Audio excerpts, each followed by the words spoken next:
Good morning, good afternoon, or good evening, wherever you might be in this fine world. You are listening to the Startup Selling Show, talking sales with Scott Stambucci. That's me. Today's episode is a guest episode, and today's guest is Jay Webb with two B's. Jay runs a search firm called the J. David Group, and they focus exclusively on helping early and mid-stage companies hire sales leaders and enterprise salespeople throughout North America. He's also the host of the Over Quota podcast, which, just like this podcast, features in-depth interviews around vision, strategy, execution with revenue leaders. Really excited to have Jay on the podcast.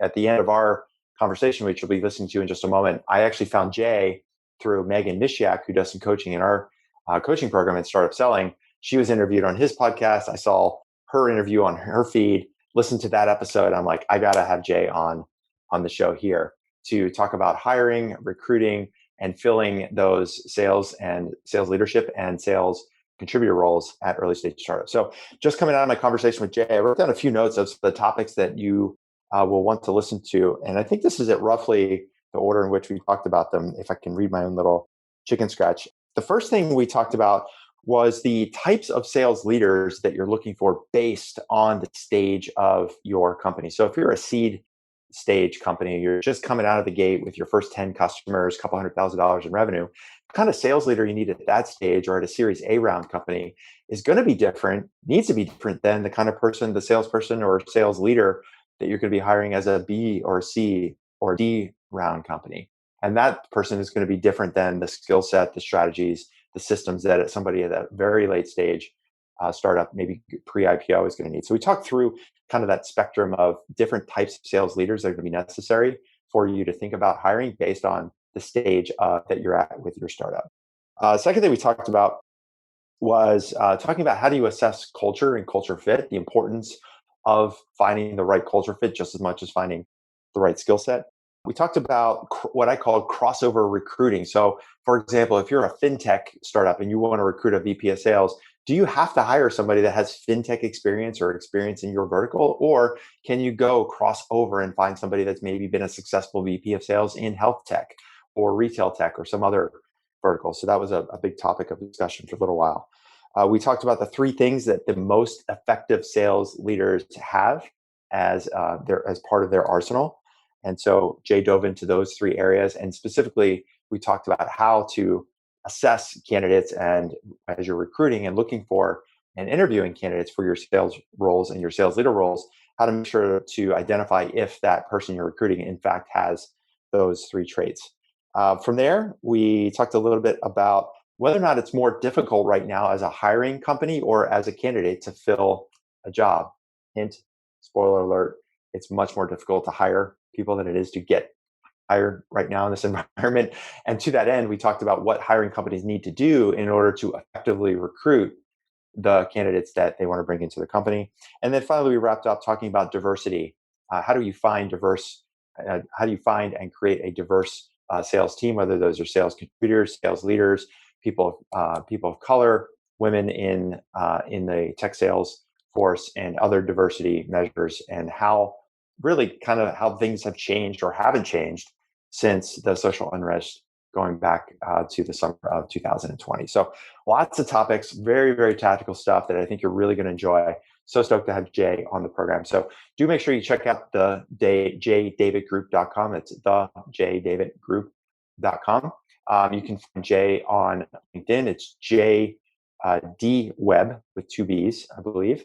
We'll have links to both of those in the show notes. And then go over to Apple Podcasts, wherever you listen to your podcast, and search the Over Quota podcast. And that's where you can check out Jay's podcast, where he's interviewing sales leaders, company CEOs, startup CEOs, contributors, sales traders like Megan Mishiak, and getting their insights around skills, strategies, mindset, culture, all of the necessary ingredients in order to build, manage, and grow your sales team. So I think that's it for now. Let's head over my conversation with Jay Webb. Hello, my friend Jay Webb. How are you doing today? I'm doing fantastic. Yesterday was a extremely busy day. Frankly, I'm wearing my my Fitbit watch, and the stress levels were a little bit higher yesterday than they had been. So hopefully today will be. I'm watching it. Make sure it's down a little bit today. Yeah. Well, this what makes for a busy or stressful day for you? It's interesting.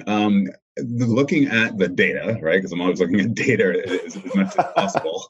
It looked like I had a bunch of calls yesterday morning between, I don't know, 8:30 and 1, right? It was just like back to back. And in some cases, and this may have caused some spikes in the stress, is that I use Calendly to keep me organized, a link that I send everybody. And a couple of people didn't get the link. I was actually just manually doing it. And as a result, ended up double booking and Oh, a couple of meetings that I missed. And, then I had to apologize. And I think that might have been the cause of it. And I'm also not very good at back to back to back to back for, more than, an hour or two. And that one was just roughly like 4 hours. So I think that's probably why, but better that's today. probably a pretty good reason why. Yeah. I mean, I'm the same. I don't think anybody's good at back to back. I think a lot of people do them because they either have to or feel like they have to. I was actually just in Portland visiting my sister for a couple of weeks, and she has a 3.5-year-old and a 1-year old. And there's some days where she doesn't have daycare. They're still kind of ramping up. She was on a Zoom call on her phone on the couch with like a 1-year old at her Yeah. feet. And then she told me, "Oh, I have to do a second Zoom call at the same time as this first one." So she had a laptop going and her phone going. And she's like the manager of this big team. So she's like on these calls, really like observing and chiming in. And she's Yeah. this 1-year old crawling around. I'm hanging out with a 3.5-year-old trying to get him out of the house. I'm like, "Woman, you are amazing. I don't know how you do this." And she's been Yeah. doing this basically nonstop since, last year. I mean, Right. it's unbelievable. So Yeah, that's not my skill set. yeah, for sure. Well, you've got two kids. You said you got them to 6 and 8, so you're doing something right. Yeah. I've got a 9-year-old, and I'm like always wondered, man, I'm really proud of myself. I got him this far. Exactly. So, Right. Yep. That's right. well, listen, man, I've already done like a bit of an intro about you and the J. David Group. One of the things I love to ask guests, though, is in your own words, like, what is it like when people say, "Hey, Jay, what do you do?" How do you describe that to people? That's a good question. Simply put, I put good people with other good people. I connect good people, good people, in this case, candidates, often sales leaders and individual contributors, and I help them find fantastic companies and fantastic sales leaders and organizations that are changing the world, right? Um, that's a sexy way of saying I'm a headhunter. So companies come to me when they are looking to, when they're starting to either grow or scale sales, and they're looking for either a sales leader that I put them into two buckets: either an expeditionary sales leader, someone who is there to build out the initial playbook and get them to a certain point in terms of revenue. And then there's the process-oriented sales leaders who are more later stage growth minded, who are taking the initial playbook, maybe tweaking it a little bit, and then scaling from there. And then I help companies find either I'll say expeditionary or even evangelical salespeople when they're looking for their first individual salespeople, all the way through let's call it pre or post IPO companies that are looking for enterprise salespeople. And that's Yeah. what I do. And I'd like to think that I do a pretty good job of it. Yeah, I love that continuum. I mean, I've got about 12 questions written down here. Hopefully, we'll get to all of them. But one of the questions I wanted to ask you was you just talked about almost like a spectrum or continuum. You've got the evangelical salesperson, the expeditionary salesperson, the process sales leader. Mm. What's the difference from a skill set, mindset, culture standpoint if you think about an early stage sales leader versus, when I think early stage, just put some guardrails on, I would say like a seed stage or A round Mhm. funded company versus middle stage is like BC round, and Yep. then the late stage, the DEF pre-IPO. Round. What's kind of in your mind? What have you found to be the main difference in those early versus mid versus late stage sales leaders?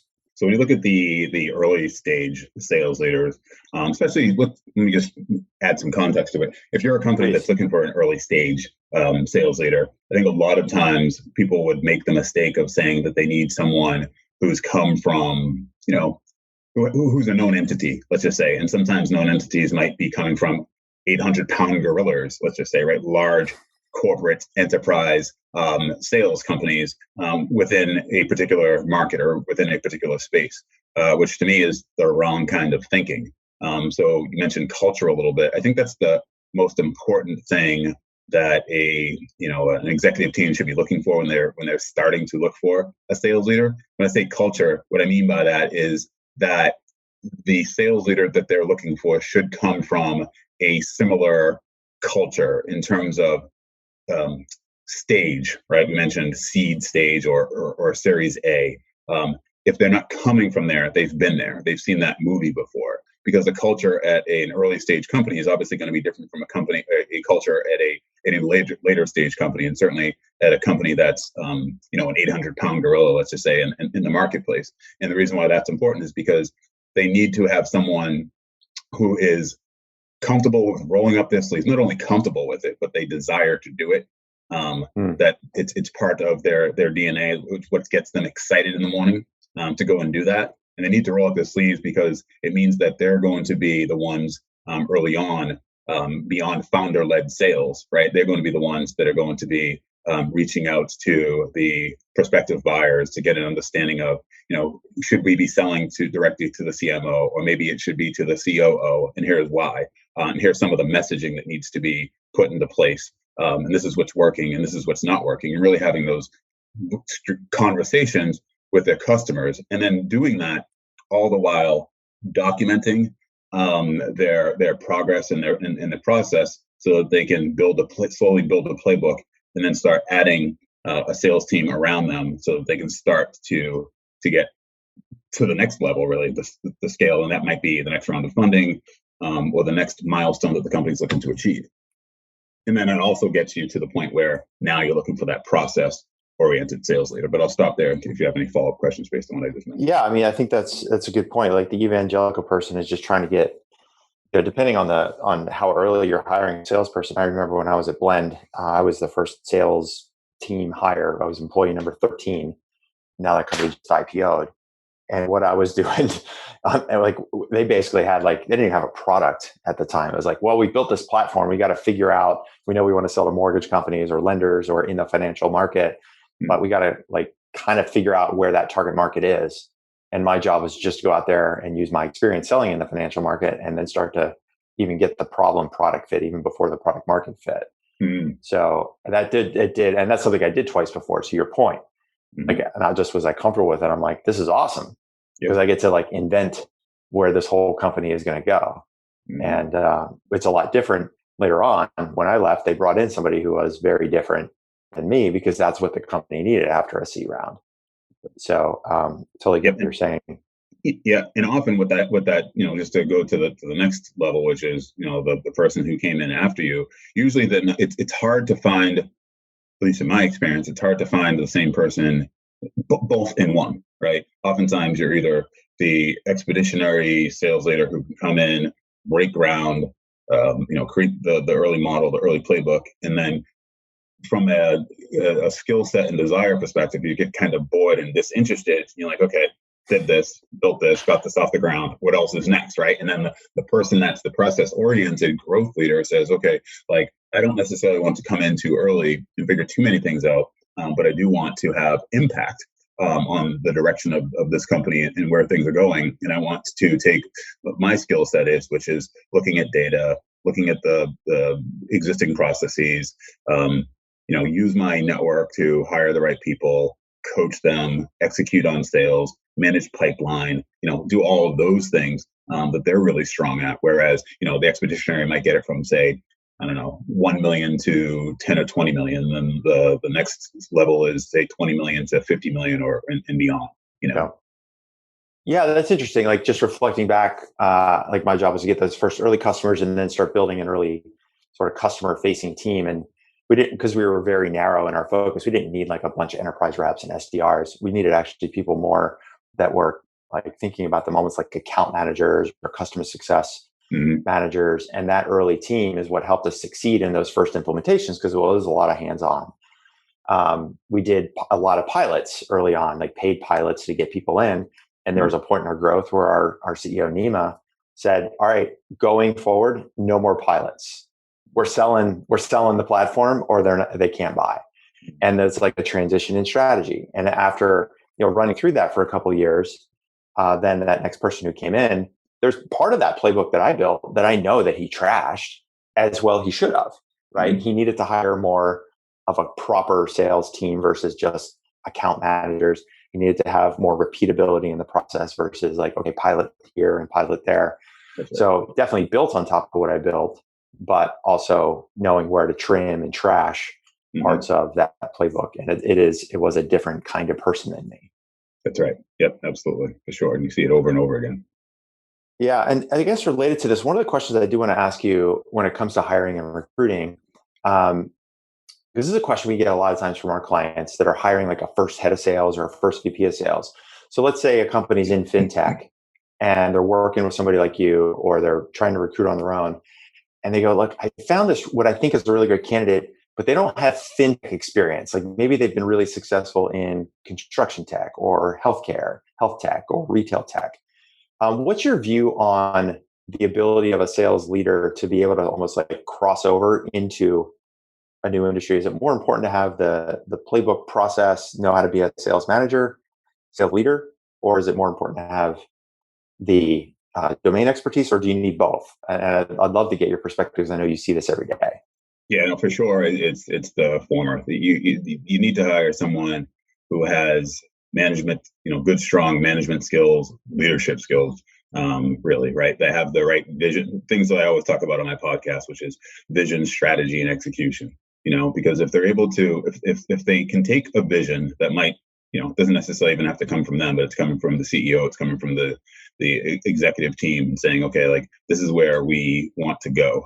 A good, strong sales leader is going to be able to ask the right questions and figure out what the strategy should be to execute on that, to go towards that vision.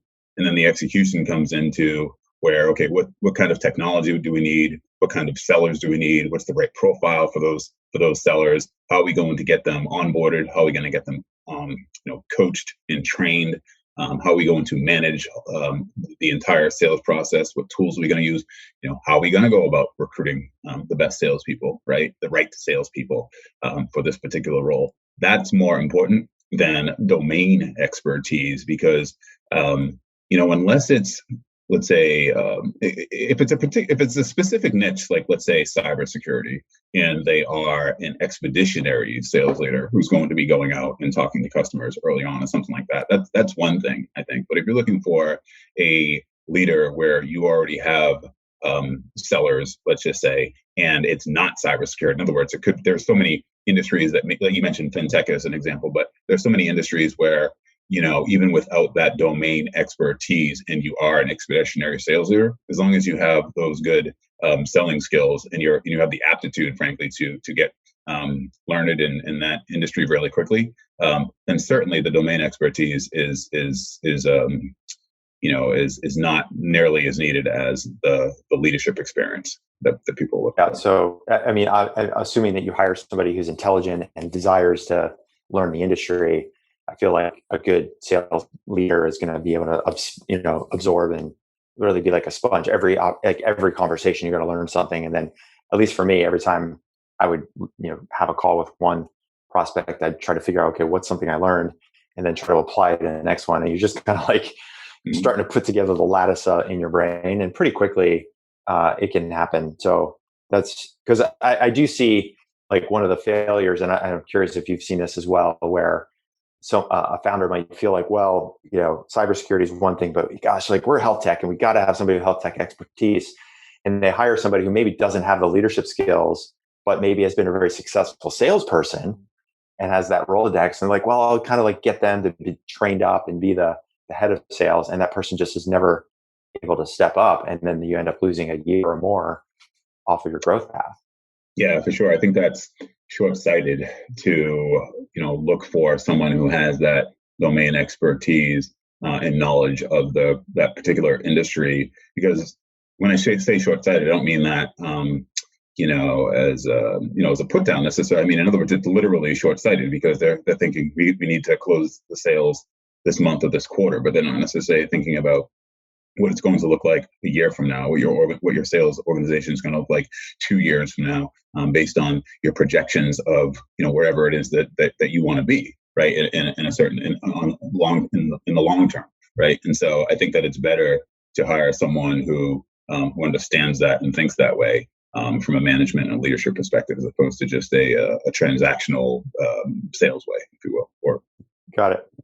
So, obviously, I know you probably have your own secret sauce in terms of how you go about finding and recruiting these kinds of folks, and especially thinking about this idea of crossing over across industries or verticals. But I'm curious about. I guess I got a couple questions on this thread. One is, I guess if we strip away the domain expertise or the vertical expertise or experience, whatever that is, what do you find to be as your filter for what would constitute, say, the top 3 most effective skills or most important skills for a sales leader, so that regardless of whether or not it's a health tech VP that's coming into a fintech company, you're look, it doesn't matter, because if they don't have these 3 things, then it's a no-go. Or on the other hand, if they have these 3 things, I know that it's a good opportunity to maybe make a match. Is there something in particular that you look for? Yeah, definitely. And this actually comes from, just my experience in working with sales leaders over the years, but then also in speaking with sales leaders on my Over Quota podcast, where, these 3 things, when you talk to sales leaders who have successfully scaled teams, to strong, in a strong proportion, rapidly, and have had exits in some cases, is people, process, and data. I think of the things that they all have. And so people, meaning that they understand that from a selling perspective, as they're building their team, that their people are the most important part of the equation for their success, right? Every time I ask that question in terms of, what were some of the things that you did, what were some of the levers that you pulled to get from point A to point B, and people always factor into that equation, right? And it's not just about onboarding, coaching, and training, but it's also about understanding that each individual that you're hiring and each individual that you're managing and leading are different, right? In other words, everybody is motivated differently. Everybody has their own desires, and what works for one person might not necessarily work for another. And I think the best leaders that I've talked to understand that. They have the presence and the self-awareness, frankly, to be aware of who their team is, and to talk to them individually. So I think that's the most important thing, is making sure that they spend a lot of time with their people, to make sure that they are motivating them in the right way to do what needs to be done. The second thing is process, right? So after the people are in the right place, playing in the right positions and all that stuff, it's the process, putting something together that is predictable, that can be measured, so that when you have the right people who are smart, who have the right desire to do what you want them to execute on, then being able to show them, this is why I need you to do this, right? This is where we are. This is where we need to go, and this is how we're going to get there. And really just understanding that from a leadership perspective, so that that if a sale, let's say, for instance, somebody puts something into Salesforce, that when it says, it's 85% close, 85% to close, that it's actually 85% to close, right? And it shouldn't be, not that would ever happen. It's very, a very fictional, example, but yeah. All the listeners get it, but we're talking about everybody else, right? Right, just hypothetical. Right. And that also means, right? That also means their ability to remove steps in the process that are unnecessary, to shorten sales cycles from the 9 months to 4 months because of a strategic decision that was made, right? And that all goes to the last point, which is data, right? So looking at the data, geeking out about it, really understanding it. And by the way, the data, data it's all important, right? It's all so important. But the reason why data is is third here. And data and process could be 2A and 2B, but they're always putting the people first, because what you don't want to have happen is somebody that is so obsessed with the data and focused on the data that they actually don't get out and get to know their people, listen to their people, have the finger on the pulse of the overall business, that their relationships with their team, they're not transactional relationships, right? They are real relationships, right? Because I think that matters. That's why people is first, and then the process and the data is second. All right, folks, we are off and running in my conversation with Jay Webb. I'm digging this conversation so far. I hope you are too. One of the things I wanted to make sure that you know about is the work that we do every single day here at Sales Quality. So as you can tell from my conversation with Jay, he works on filling those sales roles at early stage companies. Well, one of the things we do here at Sales Quality every single day through our startup selling coaching program is work with early stage and growth stage B2B startups to help them build that sales process, help them build that sales muscle, help them build a team and a strategy and the selling systems required in order to ramp up and scale up your sales so that you can make the impact that you want to make in your marketplace. So, if you haven't worked with a coach or in a coaching program before, I definitely suggest coming over and checking us out over at salesqualia, QUALIA.com. If you haven't downloaded a copy of my most recent book, then called Stop Hustling, Start Scaling, you can do that on the website. Or you can head over to LinkedIn, just find me, Scott Ciambucci, click a connect button, or shoot me a DM. You're welcome to shoot me an email as well, scott@salesqualia.com. You can type the word private into the subject line. That'll just let me know you have a quick chat with me or somebody on my team. Take a look at your situation, brainstorm some ideas, and let you know if or how we can help your B2B startup ramp up and scale up your sales. So I think that's it for now. Head over to salesquality.com, hit me up on LinkedIn, or shoot me an email. Any one of those three things, and I will make sure that the team lets me know that you want to have a chat, and we'll set that up. All right, that's it for now. Let's head back over to my conversation with Jay Webb. Yeah, I think about data as being sort of a necessary but not sufficient condition for somebody to be successful. Because if you're I think to your point, you could be great at recruiting a team and hiring a great team and then implementing process. But if you're not pointing back to the data, how do you make those first two better by sort of the build, measure, learn, or lean startup approach, which is okay, now we've done this, we've implemented this process. It's supposed to go from 9 months to 4 months, but we're still at 7. What's working, what's not working? Maybe what I did in that previous company isn't going to work in this industry. So we have to adjust expectations a little bit. So when you're interviewing or recruiting a sales leader, we'll use the health tech to fintech example just to kind of ride that anecdote. What are some things specifically that you look for, or that a founder should be looking for, the people side of things? Is it longevity of people they've hired around them? How do you assess if somebody is good on the people side? Because let's face it, I think one of the knocks that the sales profession gets is we're all good at interviewing. So it's easy to tell a big story, but it's harder to, show, specifically, yes, I have done these things. So is there a way that you help to kind of suss that out to know whether or not somebody is able to check that first box?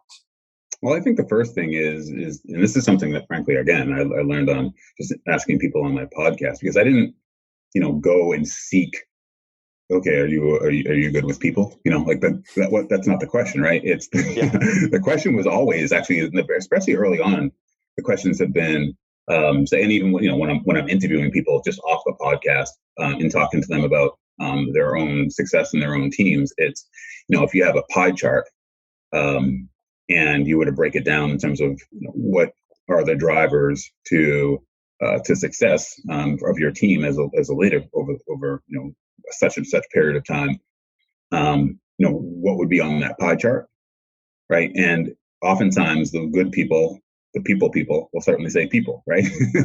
That'll be the largest slice of it, if you will.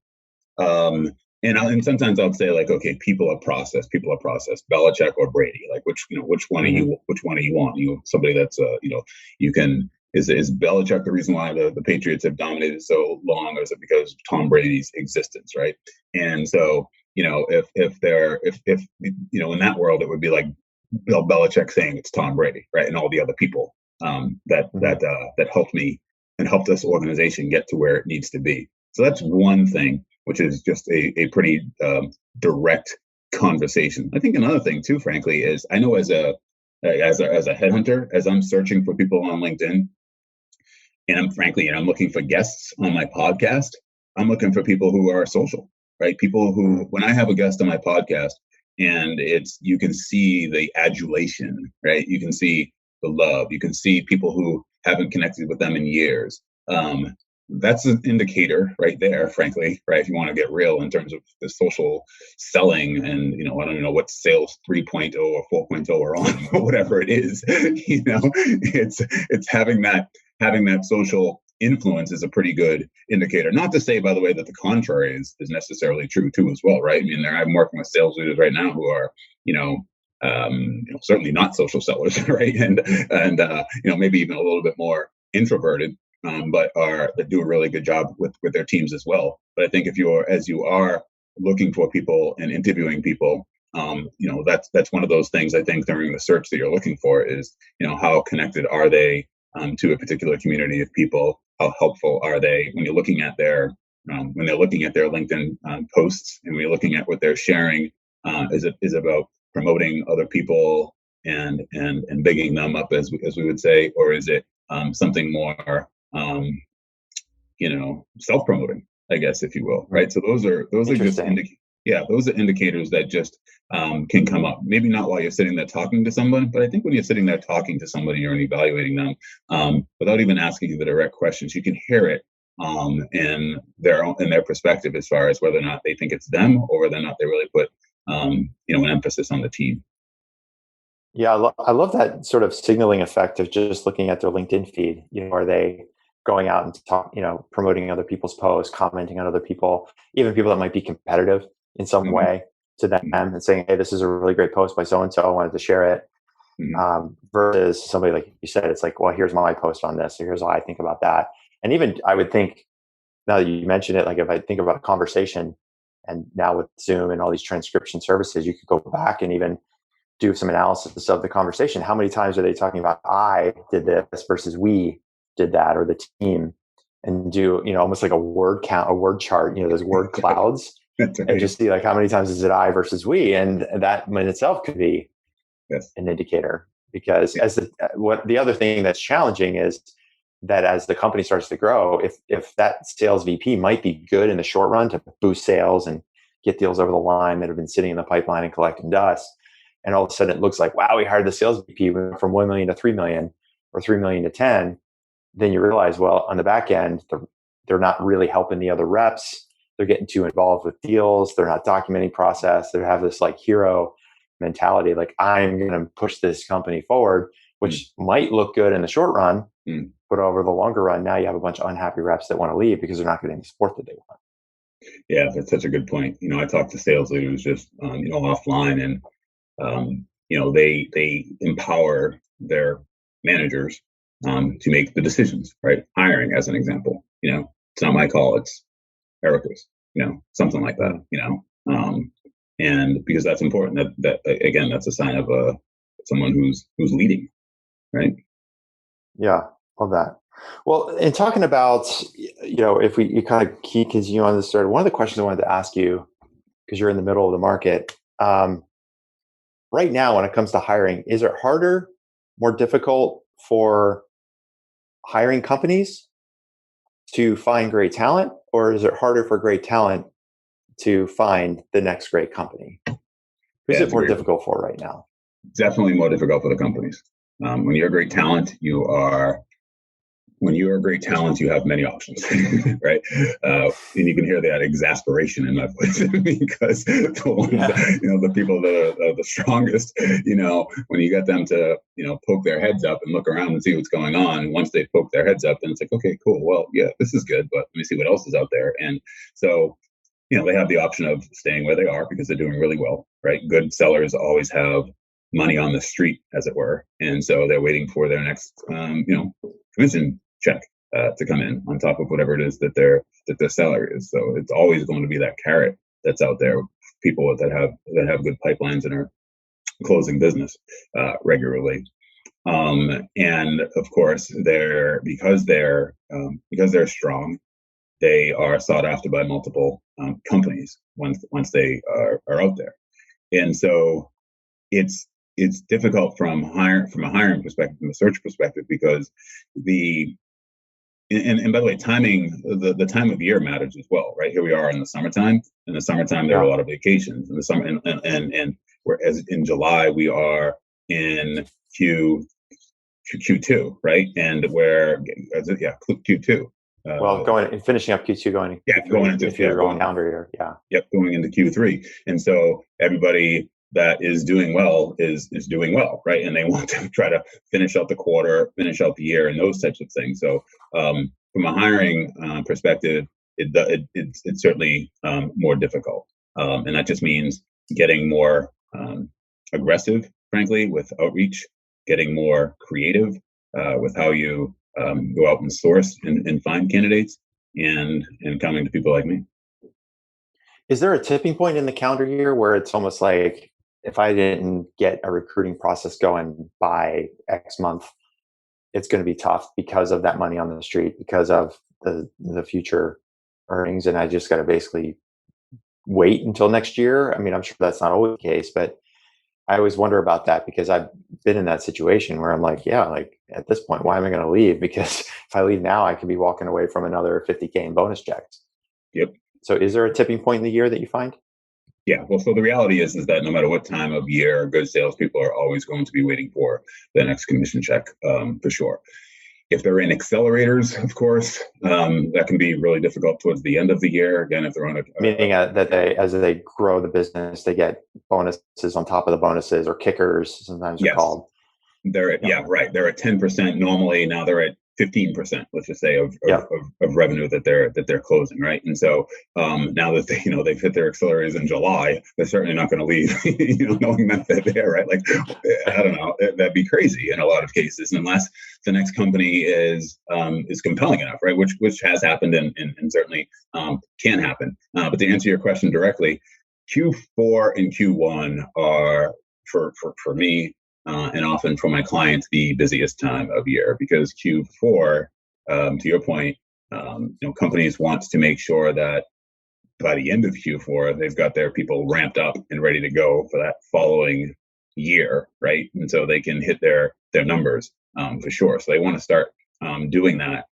Certainly, I'd say if you don't have your recruiting process by, say, middle of Q3, then, because let's say, for instance, you do have a recruitment process put together by Q3, it's going to take, let's say, best case scenario, and let's call it the middle of Q3, it's I don't know, August, like late August or something like that, right? And now let's say, for instance, you're getting the engine going for that. You start to have good conversations. You're starting to build pipeline. Now maybe you're into September. You start onboarding people, you make offers, and maybe you're onboarding people by sometime in October or something like that. Those people are now employed and ready to go, so that when Q4 comes, or the end of Q4, beginning of Q1, more importantly, they can hit the ground running. So I really think it's important to get everything together, certainly by middle to late of Q3, because Q4 and Q1 is just going to be, it's a frenzy. Yeah. And is it different for situations or from hiring, say, an enterprise rep versus the sales VP?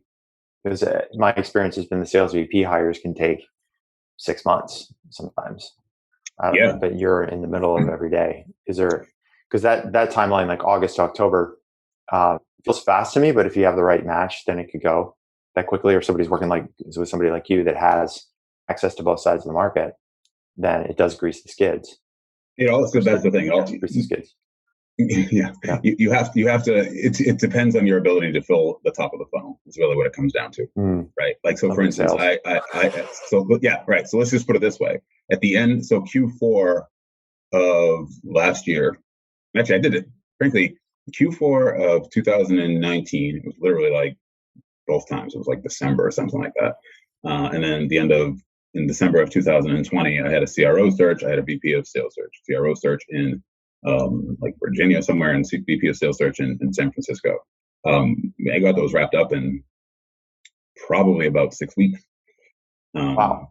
Yeah, because One of the things that you were talking about secret sauce, I guess, earlier, but one of the things that I recognize, of course, and I've been doing this long enough, is that you just like what the sales leaders that I'm recruiting, right, and the companies for which I'm recruiting, you need everything everything starts at the top of the funnel, right, and how big and wide is the top of that funnel, and then who are the people that you're putting into the top of that funnel, and I'm able to get that part of it. If you can get that part of it right early, then the rest just becomes a vetting process and making sure, from my perspective, that I understand what the client is looking for as well as possible, and then start moving candidates over to them and presenting them to the clients. And then, of course, once you have the top of the funnel filled, it really becomes a matter of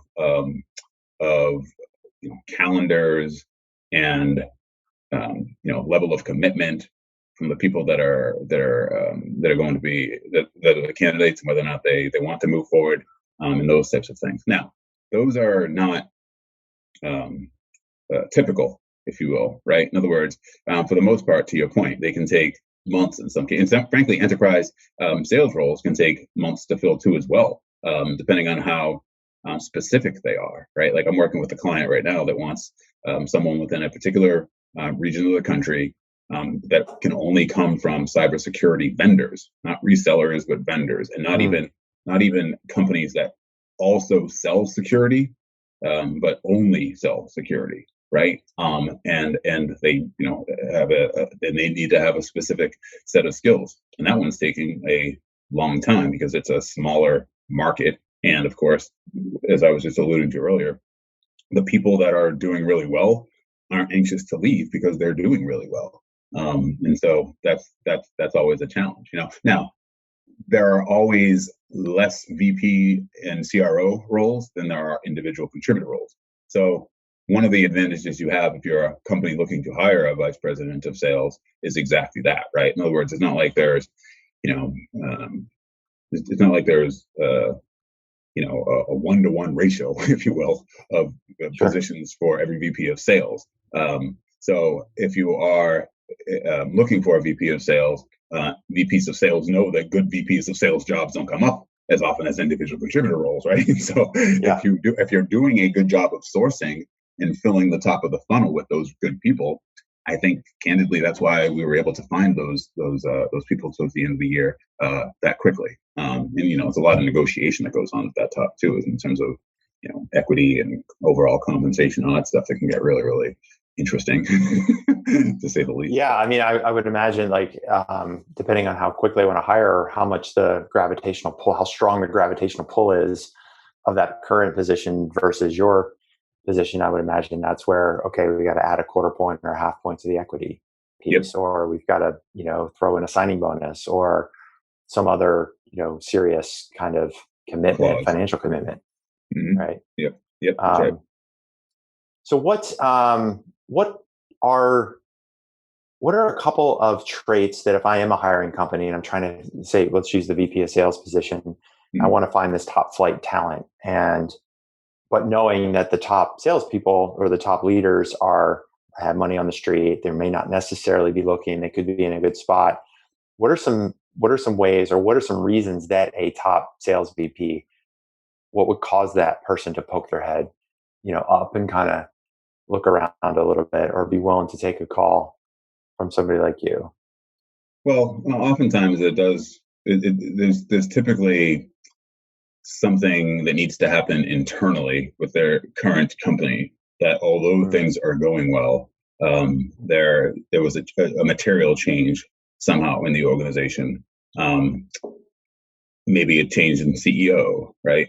Maybe a change in a strategy that they didn't necessarily wholeheartedly believe in, or something like that, right? Because at the end of the day, you want good sales leaders who are doing well and their teams are operating and functioning the right way. But there's usually something internally that's causing that. It could be something fantastic, like I was talking to somebody earlier today whose company, or yesterday, whose company just got acquired, and they actually acquired a company simultaneously while getting acquired. It was a very interesting story. But so And in that case, exactly what he said is that, things are great.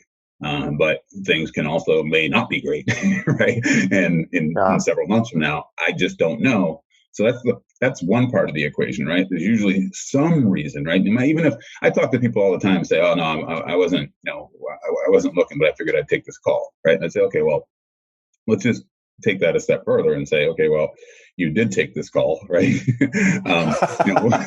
Right? I'm not looking. I know you're a recruiter, but I figured I'd take the call anyway. I mean, no means no.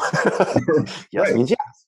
Well, that's exactly it, right? So and I always ask, okay, well, what would compel you? I'll flip it around and say, okay, well, the opportunity that I reached out to you about, what would compel you to decide to accept an offer, whether it's this particular opportunity or the next, right?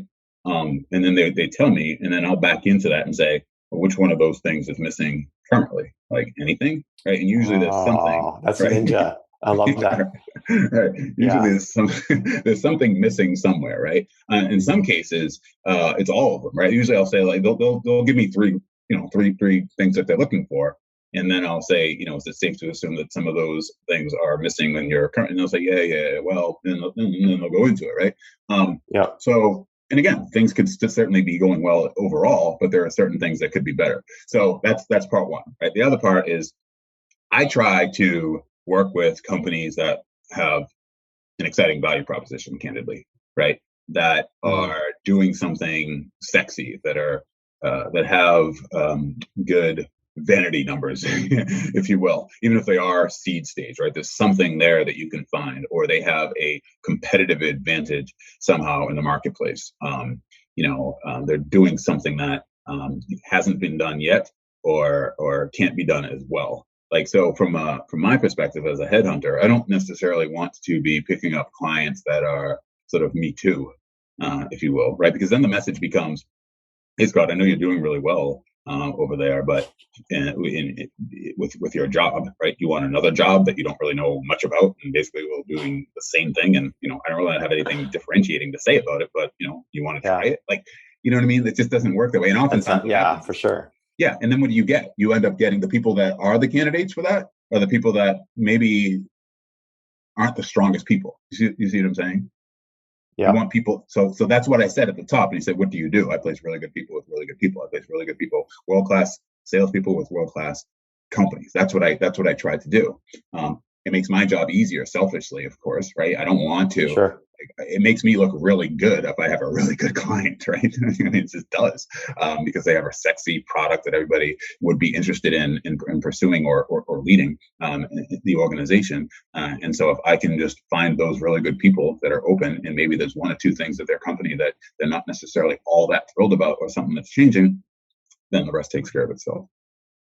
Yeah, I love that sort of those signals, again, using that term, because like I could see a situation where maybe it's a C round or D round company, and they hired a new chief revenue officer. You're like, all right, it might be worth calling that sales VP just in case, maybe they wanted to interview for the role, or they did interview for the role, or maybe they're just not hitting it off with that new CRO. Yes. Or like you said, it could be a direction, an announcement around a product release or a new market that they're going to go after. And they're kind of like, yeah, we're going after SMBs now. It's not really, I wanted to keep plowing away at an enterprise, or I wanted to move to a different segment as opposed to just selling to big banks. Now we're going to go up and down. I wanted to say, move our platform over to health tech.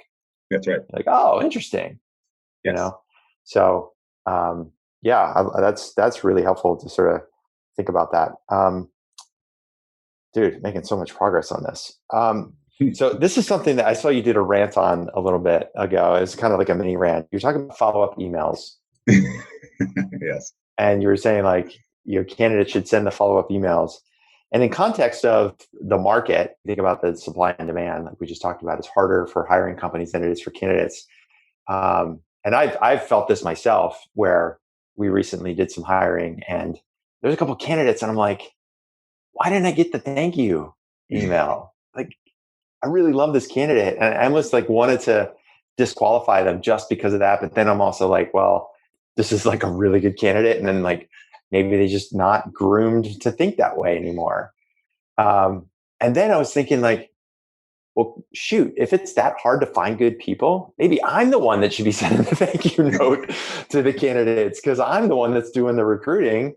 It's not like, the job we were trying to fill, it's not like we had like 100 great candidates. We had like 2 because it's super specialized and it'd be like hard to find people that fit where we are. So I'd love to hear you talk a little bit more about that. In terms of the thank you letter, who's responsible, how much of the dance is like, I'm recruiting you, but I also want you to want the job. And it's kind of like, I know that that I know that, it's like this big dance that happens and a little bit of ego in some respects. I love that script that you just flipped, frankly, in terms of the hiring company sending a thank you to the candidate. To my point about how competitive it is, geez, that's a whole nother rant and maybe a podcast episode I can make out of that, because that's a gem right there. I love that. That's something to explore for sure. So a couple things. So yes, I wrote that post on the heels of feedback that I got from, I think it was like 2 clients in almost as many days. Geez, I like Scott, but for some reason he didn't follow up with us. He didn't send a thank you. It's just kind of weird, like, what's up? Yeah. And to your point, it didn't disqualify the candidates because it is so competitive out there to find and recruit and hire the best candidates. It didn't qualify them, but it didn't necessarily help them as a candidate either. And so it is one of those things where when you are being suited and people are reaching out to you, and I always start every conversation with, listen, Scott, thanks for responding to my email, and then also setting aside some time to talk here, because I'm sure I'm not the only headhunter who's trying to pull you out of your particular company into the opportunity that I'm talking to, right? So these folks are, doing well. They're in the middle of their own sales process. They've got, multiple balls in the air.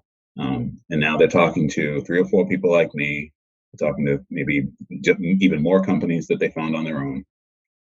And it's not necessarily, I think in retro, as I look back at that post, it's one of those things where sometimes, they're so busy that they just overlook it. Sometimes it's that it literally went well enough where Scott says, this has been great, Jay. I'd love to have you speak with, one of the, whoever else on the team. I'll be in touch, something like that. Right. And so, I'm like, oh, cool. All right. Well, they're going to follow up with me and we'll go from there. And you don't necessarily think about it. So I think there's so much to that thank you there. But like anything in sales, right, it's really about process and consistency and all along the way, right? And I feel like process-oriented people, which I believe we all want in terms of whether it's salespeople or sales leaders, process-oriented people don't forget to send a thank you.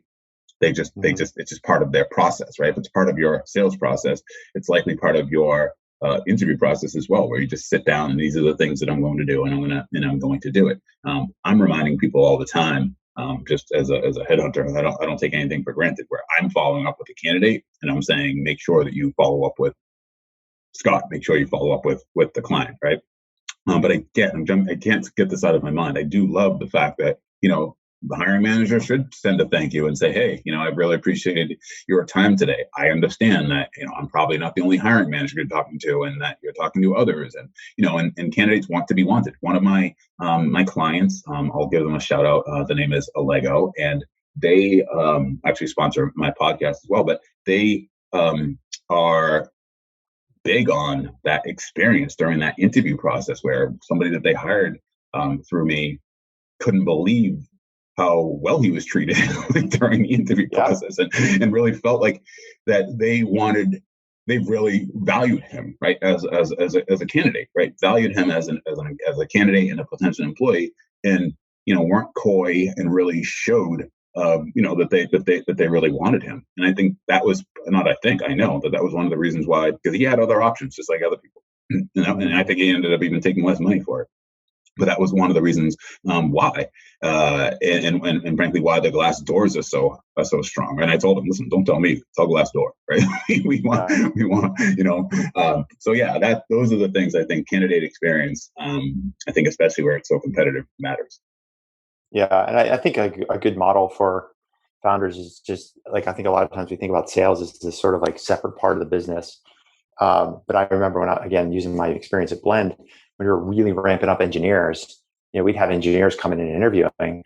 And I remember the head of engineering saying, like, I sent an offer out to this guy and he didn't get back to me. And finally got back to me. He's like, oh, I got like 4 other offers. I'm just trying to figure out, I'm like kind of sifting through them right now. I'll let you know.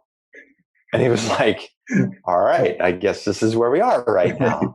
No, that's a little bit, on the edge of almost absurd, but it's true. I mean, we know that good engineering hires are hard to find. A great engineer is probably worth 10 or 100x an average engineer. There's all kinds of data around that. So it's the same with salespeople, right? And we said like a bad sales hire, especially a leadership role, set you back 12 months, 18 months, can end up putting off a round of funding. I mean, there's all kinds of stuff. It could really take down your business.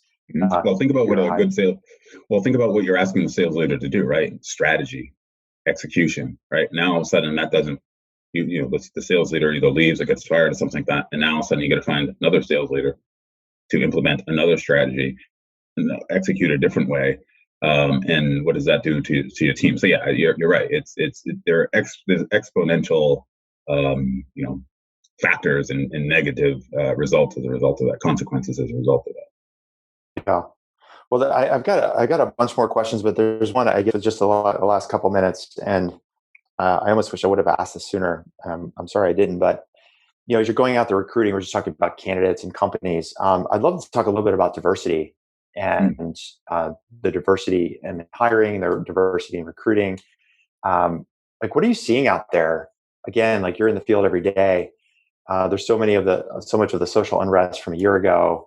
And there's all of the sort of pomp and circumstance. They're like, okay, we're going to make a difference and Black Lives Matter and we're going to do a better job of diversity. How much of that have you seen really start to sink in? Or are we still basically kind of still in the same place we were prior to the awakening from last year? Yeah, thank you for that question. It's a good question. And the answer is that it's a case by case basis from what I'm seeing, right now. Individual company to individual company.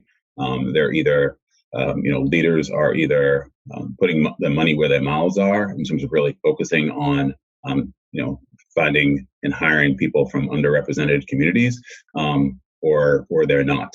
I don't know if you probably saw on LinkedIn or on the podcast. I'm part of a group called Sales for the Culture, which is a community of Black tech sales leaders, Black tech salespeople for Black tech salespeople. And it's, last I checked, it was maybe 900 to 1,000 strong in that group and in that community. And we have a Slack channel. And I've built some really good relationships within there. And it's where we can support each other and talk and really get good sales and tactical advice, and frankly, helping people who haven't been lucky enough to break into tech sales to be able to do that. So a number of different things. So when I'm working with clients, and certainly after the summer of 2020 that dominated the conversation, online and offline. And one of the things that I've said, and someone certainly has executed on this that I interviewed, who's from Sales for the Culture, is that to put less of an emphasis on experience and more on traits and overall skills that we just alluded to earlier. Because if you are looking to find, a Black person, let's just say, to put it bluntly, for your team, and you want to diversify your leadership team or individual contributors, but yet,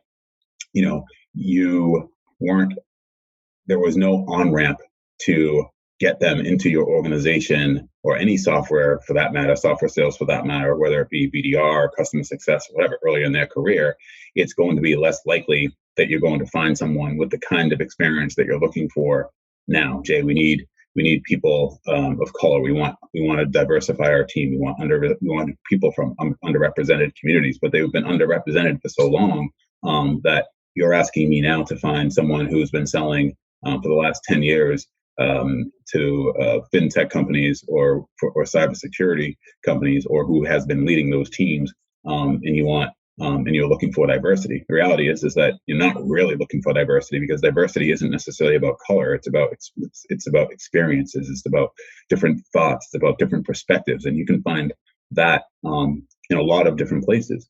And so, like I said, when I talk about a case by case or company by company basis, I've just helped two people from Sales for the Culture who, had absolutely no software sales experience at all, get hired recently into a very fast growing tech company, not as BDRs, but as account executives. One person was selling construction and roofing for the last 5 years. And when you hear the revenue that he was able to drive beyond just roofs, like he figured out two streams of income that the company hadn't even recognized before, and the company went from $1 million to $6 million in a matter of 18 months, I think. Something like that, just based on the revenue that the extra revenue that he found. It's a great story. And my client was open to speaking with him just based on my recommendation. And he started there early July. And then another company person who was selling, financial services and financial instruments, had never sold technology, and he just got an offer as well. And then the other thing too is to, and this is what I was saying about the interview that I had from one of the leaders in Sales for the Culture.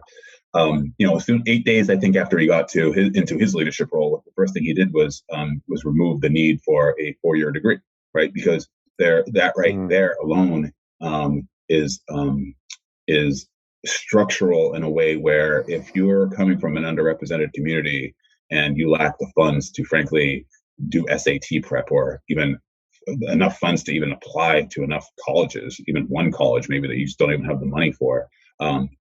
All these things that really matter, that are keeping a lot of people even out of the opportunity to get a 4-year degree, but still have all of the right skill sets in the right traits that we look for.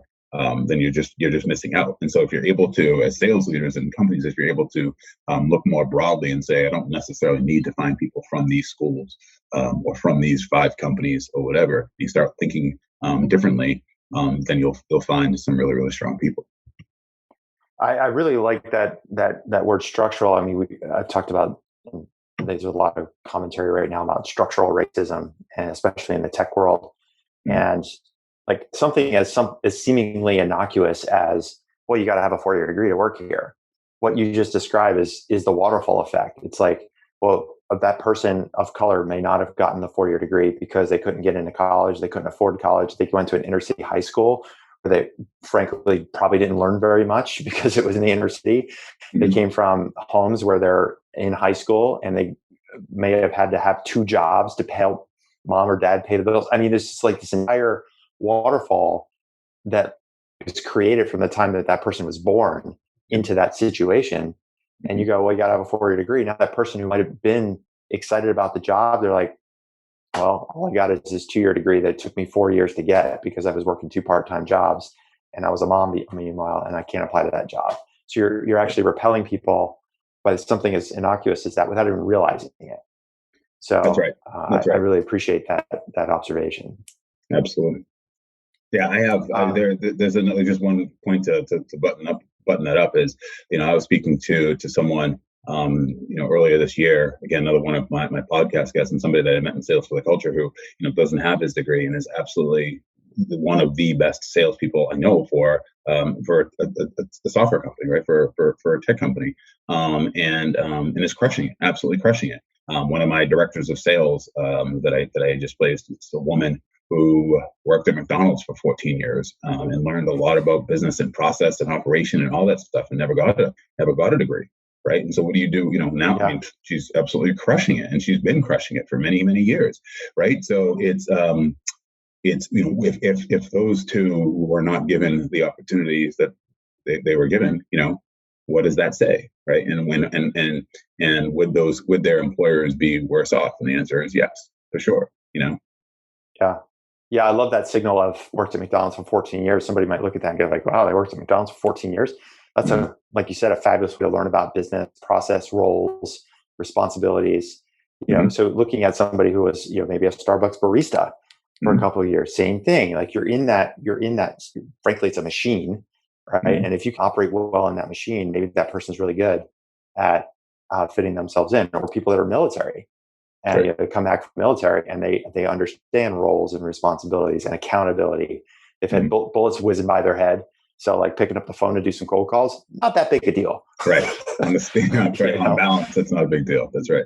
Yeah, for sure. Well, look, man, I know we could probably have a whole separate podcast just on that conversation. Maybe we should at some point. In the meantime, I know we're coming up past the time that we had scheduled. So like I said at the beginning of the podcast, I did a little bit of an introduction for you, but I'd love to kind of give you the talking stick for places where people should go find you, whether that's at the Jay David Group website. I know you have got your Over Quota podcast. What's the best way that if people want to learn more about how you might be able to help them out? Yeah, sure. Either recruiting or getting hired, where should they go? Yeah, I appreciate that. Go to my LinkedIn profile. It's Jay Webb, simply. My Over Quota podcast, just on any device that you have, whether it's Apple or any other platform where you listen to your podcast. Just type in Over Quota podcast. You'll find it there as well. And then if you want to email me directly, it's Webb with two B's at thejdavidgroup.com. THE, the letter J, the name David, group.com. Cool, man. Dude, it's been a hoot. I'm really glad that we found each other. I think I found you because you interviewed Megan Mishiak on your show. And Megan has been a coach in our program, in addition to the work she does as in her company, Path to the President's Club.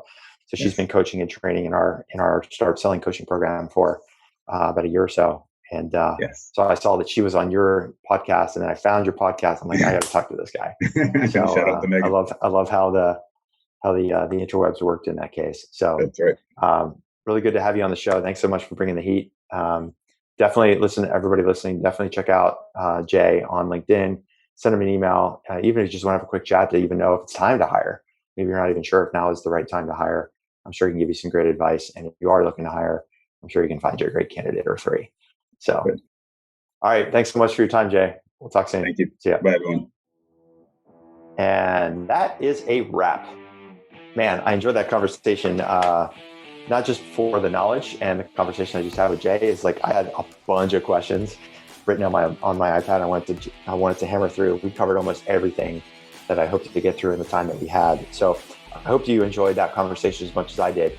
And if you're listening to this episode, it tells me probably like, hey man, I'm digging the content here. So if you haven't already subscribed to the podcast, make sure you do that wherever you're listening to the show, whether it's on Apple Podcasts or Spotify or any other SoundCloud, any of the places where you might be listening to the show.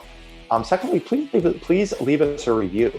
Those reviews are helpful for those search engines inside this podcast to promote our show to other people just like you. And thirdly, viral is still the best way to get the word out around podcasts. So whether it's Joe Rogan's podcast or the Startup Selling Show, telling a friend or 10 is still the best way for other people to learn about the show. So if you're digging the content, if you've got some startup friends or colleagues in the startup world that are running B2B startups or they're sales leaders at those companies, shoot them a quick note, shoot them an email. I'm like, hey, check out the Startup Selling Show with Scott Sambucci.